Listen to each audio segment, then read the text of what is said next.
Thank you, Madam Speaker, and I will be sharing my time with the member from Medicine Hat, Carson Warner.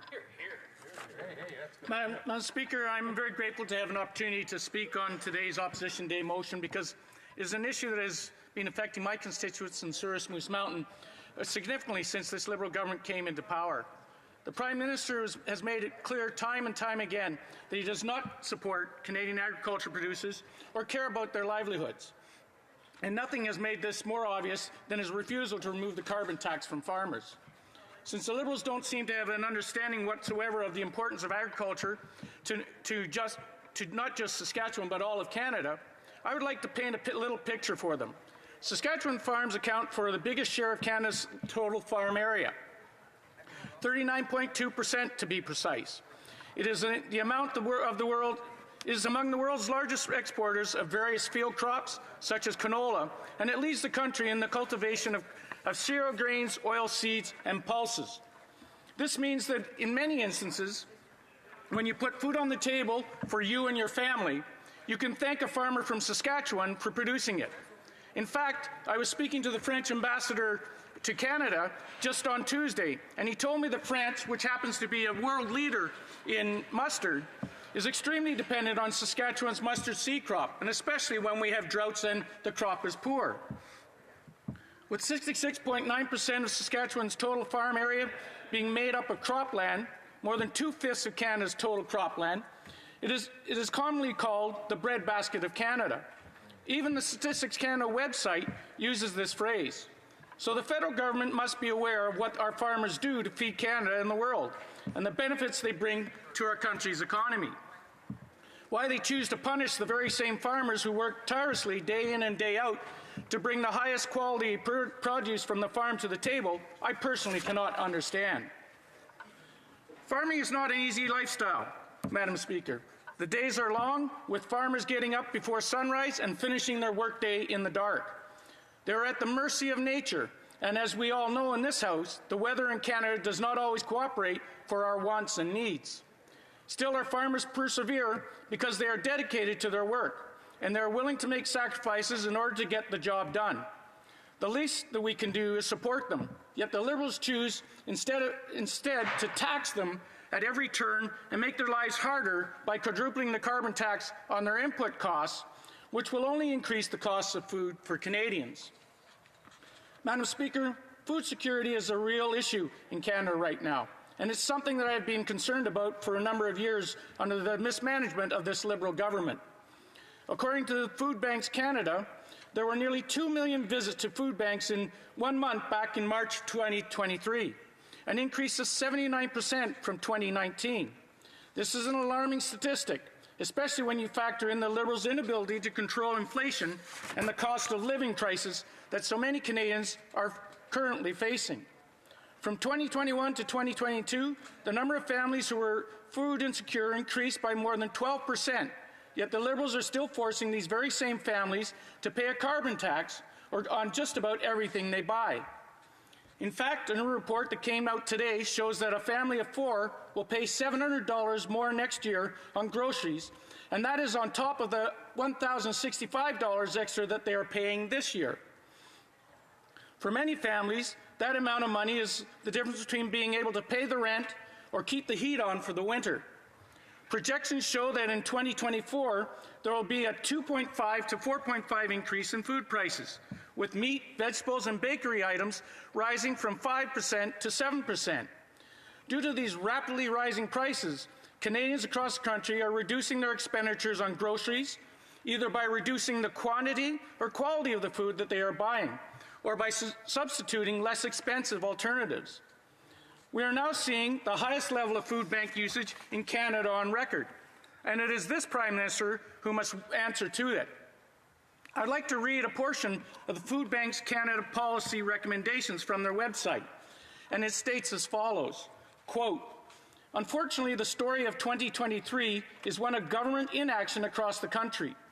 Our warning has largely gone unheeded, and the repercussions are clear, with nearly 2 million food bank visits in 1 month alone. The state of poverty and food insecurity in Canada has reached alarming heights. Despite the poverty rates being relatively low in historical terms, We're seeing signs that people in Canada are struggling profoundly. Food insecurity rates have skyrocketed, with nearly 1 in 5 Canadians finding it difficult to bring food to the table each day. The current financial challenges have resulted in growing mental health problems and stress related to finances. There is a palpable anxiety with many people across the country, growing increasingly concerned about how to meet their fundamental financial responsibilities, like paying their rent, filling up their car to get to work, and paying for unnecessary prescriptions. The lack of government action has only exacerbated the problems we were seeing a year ago, and in some cases for decades prior." End quote. Madam Speaker, what I just read did not come from a partisan, conservative source, as the Liberals would probably like you to believe. It came from a reputable and well-established organizations whose goal is to be seen as Canada, to see a Canada where no one goes hungry. What is a simple and straightforward way of doing this? Stop taxing the very farmers who produce the food so that the costs do not get passed on to the consumer.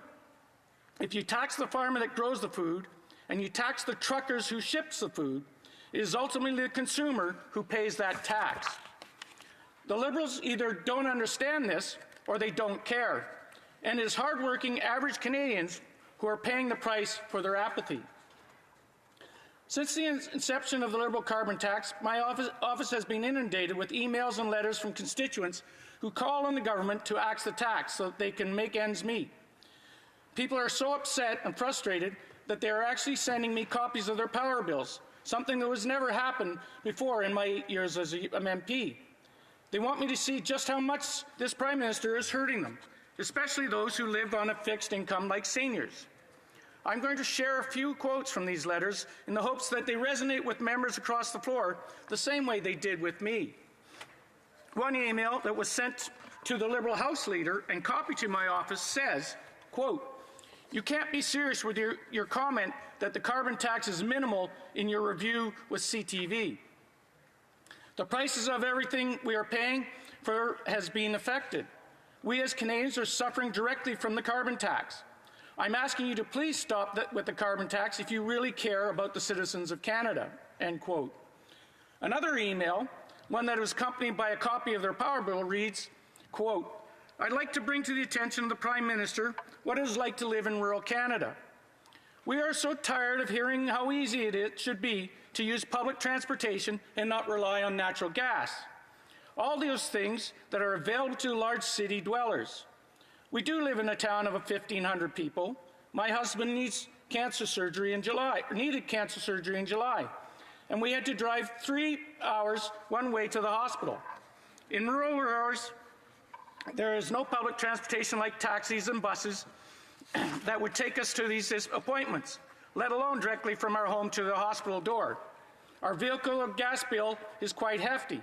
Gas in our area runs $1.40 per litre, and we drive an SUV and it costs us $500 approximately for 3 trips needed every 2 weeks to my husband's medical condition. Madam Speaker, I don't know how much clearer we can possibly be on the carbon tax hurting Canadians, and disproportionately hurting those who are already struggling to afford the necessities of life.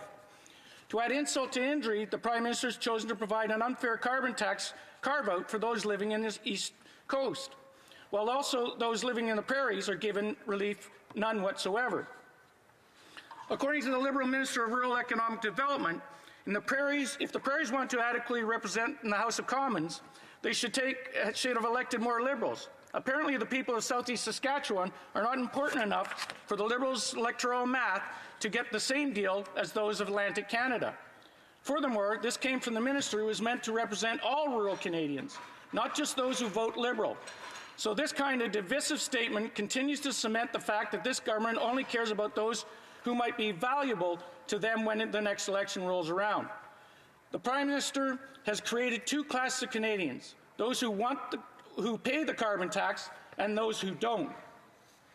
Madam Speaker, Canadians deserve a government that does the work for the people who do the work in this country, and that includes our farmers, with families and all those who pay the taxes and contribute to our economy. Canadians do not want gimmicks or temporary measures. And so with that said, It is time for a change, and it is time to stop taking money out of Canadians' pockets in the midst of an unprecedented cost of living crisis. It is time for a new Conservative government to bring it home for all Canadians. Here, here.